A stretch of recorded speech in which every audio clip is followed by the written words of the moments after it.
एका ब्लॉगला सुरुवात करते। खूप काही मोठा ब्लॉग होणार नाही, तर छोटाच होणार आहे।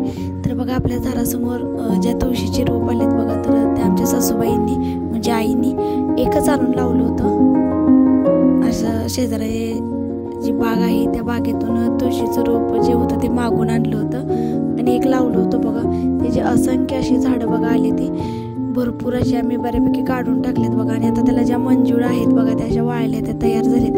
त्या बऱ्यापैकी जर म्हणायला गेलं तर आता सिटी भागामध्ये, आता सांगलीतच आपल्या, तर जेव्हा मी मंदिरामध्ये वगैरे गेले तर बाहेर मंजुळा अगदी 10 रुपयाला कधी 5 रुपयाला असे विकायला असं बसलेले असतात बायका घेऊन। म्हणजे त्याला तिथे किती महत्त्व आहे।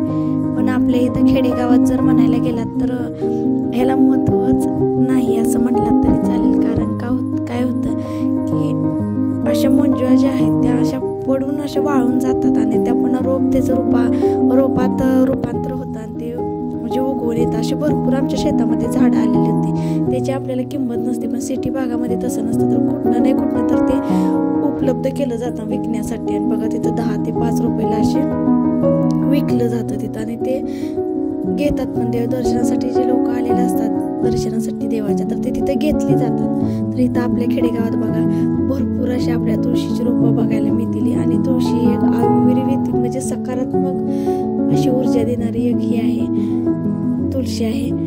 तर बघा भरपूर अशी झाडं आहेत। तर आमच्या 2 दार आहेत, त्याच्या चौकटीच्या बाहेर एक आहे आणि एक जे दार आहे त्याच्या पण एक चौकटीच्या बाहेर आहे। आणि बाकीची जी होती ते आम्ही काढून टाकले ते।